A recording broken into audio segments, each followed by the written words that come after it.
aku percaya kalau global warming atau climate crisis itu lebih diakibatkan oleh orang-orang yang lebih memiliki power.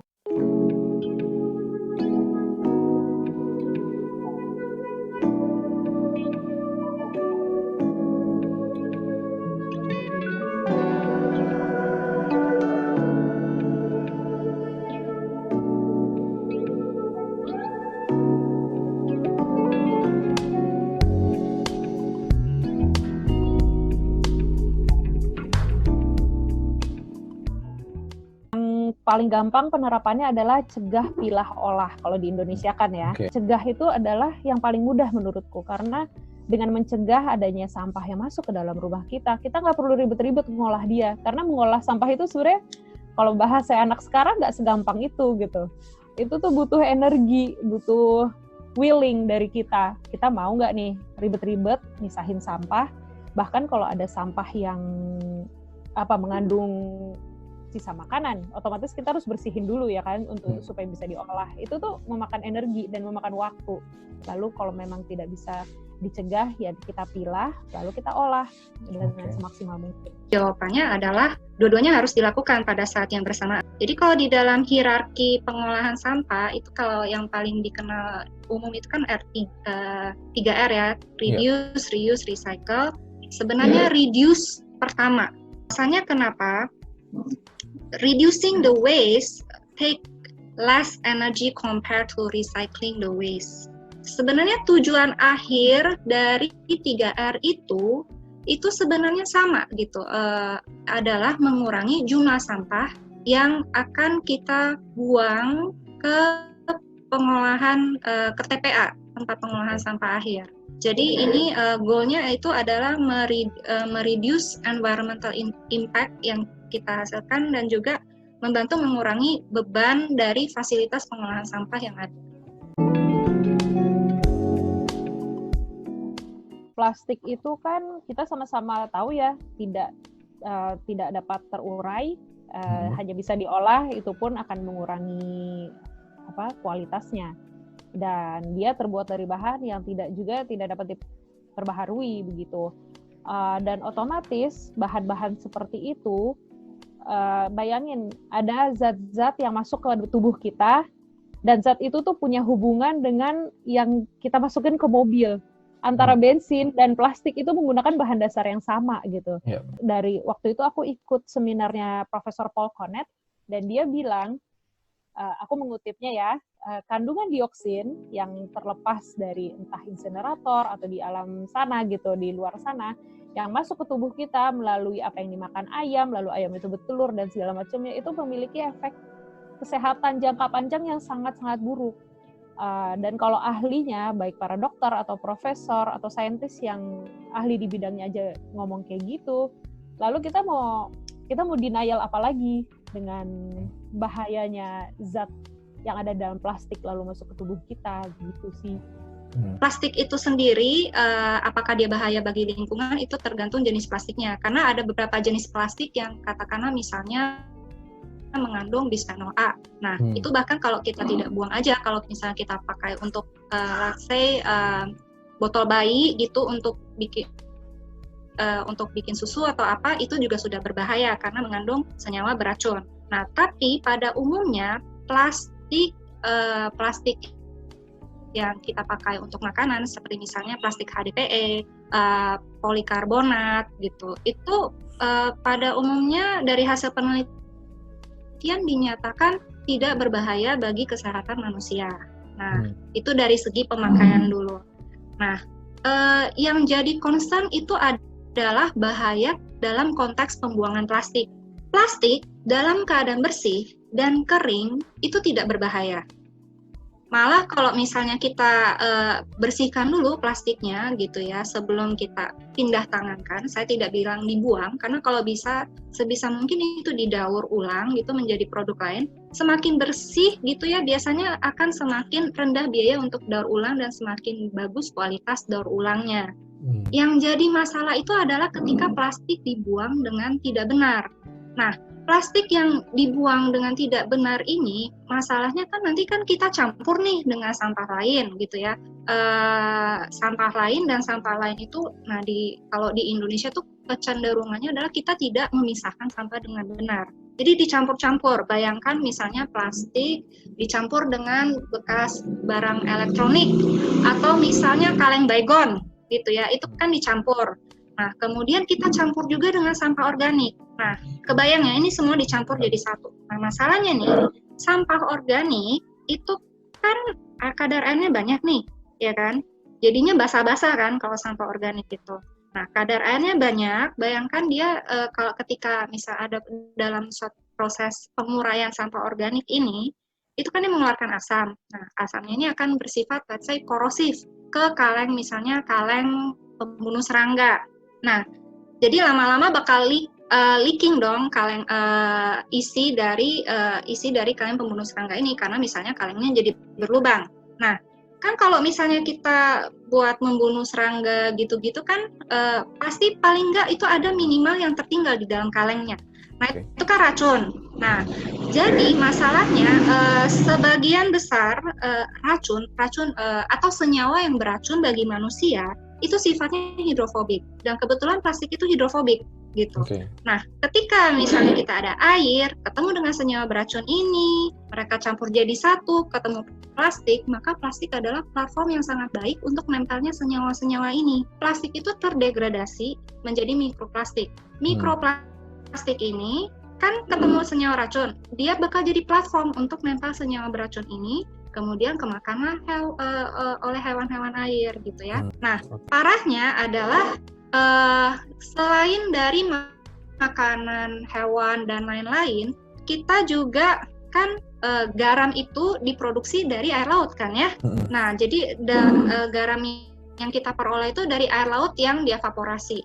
Nah, menurut penelitian, hampir sebagian besar garam meja di dunia yang kita pakai untuk kegiatan masak kita sehari-hari itu mengandung mikroplastik gitu. Nah, kalau misalnya sedikit ya udah nggak masalah gitu ya. Tapi bayangin kalau misalnya mikroplastik ini kita tidak tahu senyawa apa saja yang nempel di platform itu. Nah, itu jadinya yang menjadi masalah. Nah, tapi sebenarnya kalau menurut saya bukan plastik saja, tapi semua barang-barang inorganik lain yang bentuknya kecil-kecil ini juga bahaya bagi hewan laut. Nah, kenapa plastik menjadi sangat terkenal sebagai plastik pencemar laut kan? Itu adalah karena penggunaan plastik yang sangat banyak sehingga menjadi sampah yang dominan.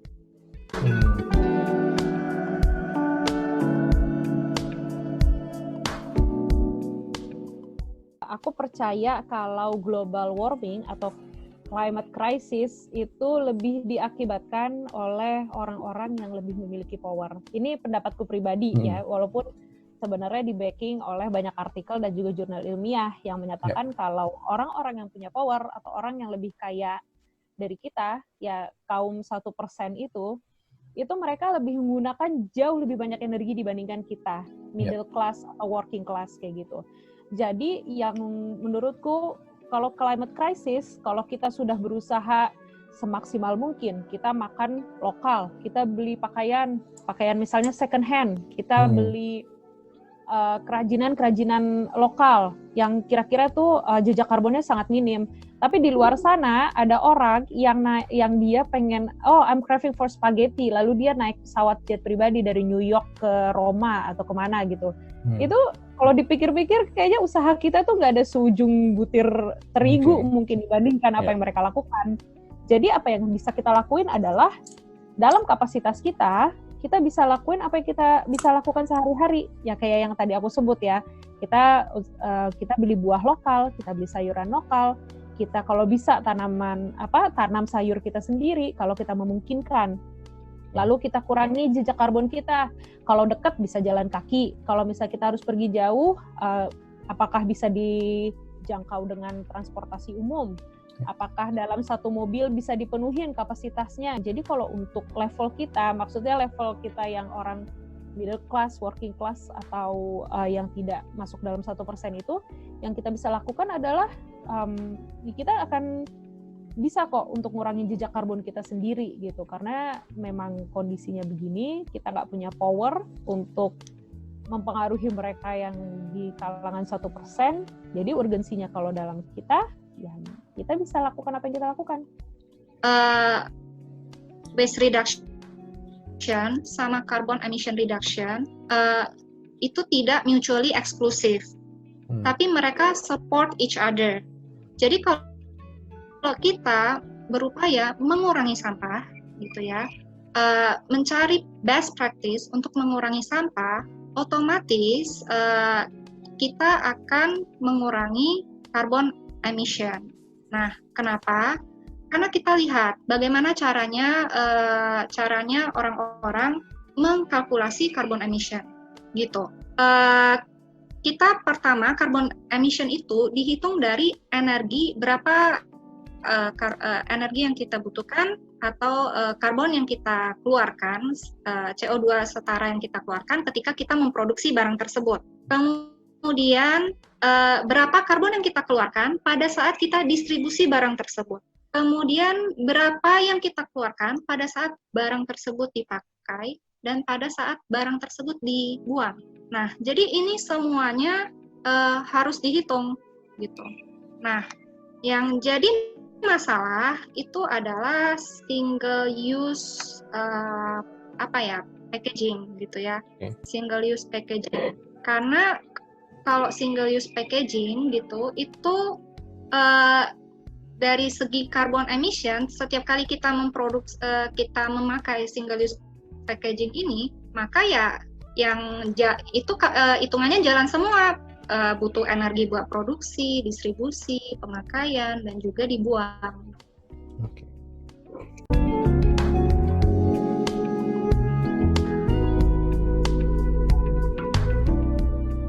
Menurutku kalau misalnya kita memang wajar kok, aku sampai sekarang juga kadang masih lupa, gue lupa lagi bawa tas gitu. Dan kalau yang aku beli sedikit ya aku tenteng aja udah begini gitu. Tapi kalau yang aku beli banyak kadang ya aku minta kardus atau mau nggak mau ya udahlah beli lagi gitu kan. Lagi menurutku adalah empati itu. Kita punya rasa empati. Oh iya ya, kalau gue pakai plastik nanti kebuang juga, nanti jadi panjang urusannya ke TPA dan segala macamnya. Terus kalau gue nggak bawa, nanti gue keluar duit lagi. Sedangkan di rumah udah banyak nih tas. Akhirnya lama-lama seperti kita bayar tol sekarang pakai e-money. Dan kalau misalnya kayak kita mau take away atau apa, itu perlu perencanaan aja. Dan sejujurnya ya, selama hampir 2,5 tahun aku menjalani ini tuh, kalau dipikir-pikir, aku jadi lebih bisa mengontrol apa yang mau aku beli. Karena aku kan harus menghitung nih, kalau gue beli segini wadahnya ini, kalau gue beli yang ini wadahnya cukup segini gitu. Jadi aku over konsum gitu. Dan itu berpengaruh banget, karena hidup minim sampah, itu nggak cuma masalah sampah plastik, tapi kepada seluruh aspek. Intinya adalah hidup minim sampah itu nggak cuma mengurangi sampah, tapi mengkontrol sifat konsumtif kita. Itu salah satu efeknya, dan kalau kita udah terbiasa, insya Allah kedepannya nggak akan jadi masalah. Jadi kalau definisi kenyamanan itu beda-beda. Tapi ya kalau menurut saya sih sebenarnya most of the time itu adalah masalah kebiasaan gitu ya. Kenapa sih orang bilang repot banget kita harus bawa kantong belanjaan gitu ya. Terus saya mikir gitu, kenapa sih bawa kantong belanjaan tuh beda gitu ya. Padahal kalau dipikir-pikir, kantong belanjaan itu kan beratnya nggak jauh-jauh amat kan ya dari plastik ya. HP itu kan lebih berat ya misalnya dari kantong belanjaan. HP itu kan lebih berat dari katakanlah tempat makan plastik yang bisa kita pakai berulang gitu. Kok nggak ada yang komplain bahwa HP itu berat gitu. Nah, jadi kalau menurut saya ya balik lagi ya ketika orang komplain ini masalahnya nyaman atau enggak, itu masalah mindset dan kebiasaan. Dan itulah yang harus kita ubah sebenarnya. Ini bukan kalau berapa kali kita harus pakai sebelum balik modal, itu tuh nggak bisa dijawab hitam putih kita harus pakai berapa lama. Gitu. Kalau dari segi cost gitu ya, katakanlah sekarang kita beli HP nih ya, punya HP satu, katakanlah HP-nya 5 juta. Kita pakai cuma 1 tahun. Mahal murah. Gitu ya. Kalau kita rawat dengan baik, kita bisa pakai selama 5 tahun. Sekarang cost per tahunnya jadi mahal atau murah. Itu barang yang sama toh. Gitu. Jadi ada yang bilang gini, oh ya udah kita karena plastik straw, sedotan plastik itu nggak bagus buat lingkungan. Ya udah kita pakai metal plastik aja, gitu kan. Nah, jadi ya udah semua orang pada berganti ke metal plastik yang sebenarnya cost of production-nya itu jauh lebih mahal, ya harganya juga lebih mahal, jauh lebih mahal daripada plastik straw, gitu. Tapi masalahnya satu, gitu. Orang ini mereka sering nggak pakai plastik straw-nya, gitu. Kalau misalnya nggak sering pakai, cuma setahun pakai sekali, iya jelas jatuhnya jadi lebih mahal. Tapi kalau misalnya dia pagi, siang, malam, saya harus pakai ini, kalau nggak saya nggak bisa minum, gitu ya, ini kayak bisa lebih-lebihin, gitu ya, maka it's worth to buy, gitu. Poin saya adalah, sebisa mungkin, gitu, belilah lokal, sebisa mungkin. Kalau misalnya tidak mungkin, tidak ada pilihan lain, ya sudah, gitu. Nah, kemudian yang kedua, belilah sesuatu yang kalau bisa tahan lama dan dirawat supaya bisa dipakai selama mungkin.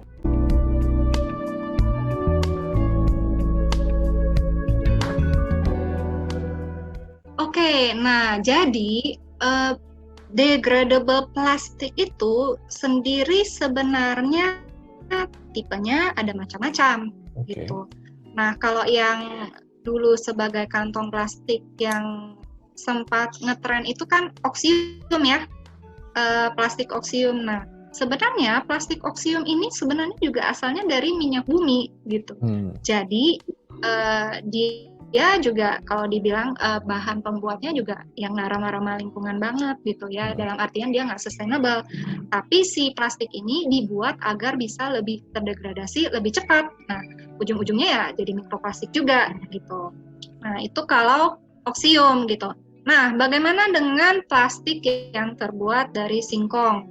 Nah, kalau plastik yang terbuat dari singkong itu kan asalnya starch ya, modified starch. Nah, ini biasanya kalau dalam masalah pembuangan dia bakal lebih ramah lingkungan karena bisa diuraikan oleh mikroba, gitu. Tapi apakah dia ada potensi menyerap zat beracun? Itu kita masih perlu mempelajari, gitu ya. Tapi masalahnya satu, gitu. Kalau concern saya dengan plastik yang terbuat dari singkong misalnya. Nah, masalah itu adalah dari segi resource yang kita pakai untuk membuat bioplastik ini. Kan ini dari singkong ya. Nah, bayangin, kita singkong butuh waktu untuk tumbuh itu 8 bulan. Jadi kita harus nunggu 8 bulan dapatkan singkong. Setelah itu kan kita harus proses lagi, udah gitu susah-susah protes, kita cuma pakainya sekali. Kebayang nggak? Iya. Terus kita buang. Nah, bayangkan semua kantong plastik di dunia diganti dengan plant-based bioplastik, gitu. Berapa resource yang harus kita pakai untuk menghasilkan plastik itu? Apakah sustainable atau tidak? Sedangkan kita sendiri mungkin sudah ada masalah dalam memproduksi makanan ya. Jadi kalau ditanya apakah oke nggak gitu bioplastik? Ya kalau kita lihat dari seginya kita cuma peduli ketika buang aman atau enggak, ya mungkin aman gitu ya, mungkin gitu. Tapi secara resource itu nggak akan sustainable.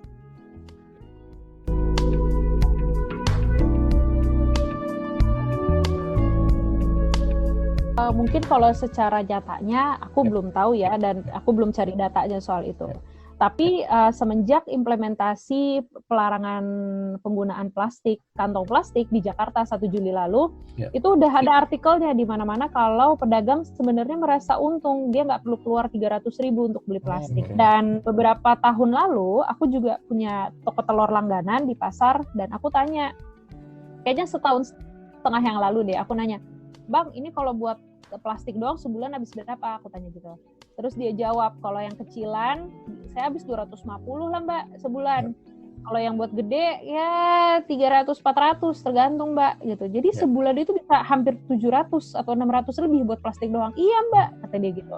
Lalu bayangkan ketika ada orang-orang kayak yang bawa wadah sendiri dari rumah, seenggaknya dia udah nge-save berapa gitu untuk beli plastiknya. Dan sebenarnya kalau kita lihat kayak gitu, kalau kita pakai barang yang berulang, dan kita nggak perlu beli kantong plastik, pedagang juga merasakan untung, ya kan? Mereka dari 600.000 itu, mereka bisa save untuk beli telur lagi, atau mereka bisa save untuk melebihkan gaji karyawannya, atau bagaimana, ya kan? Dan menurutku kalau kita lihat, itu aja udah kelihatan kan, kalau sebenarnya emang yang ngebuang-buang duit itu adalah packaging sekali pakai.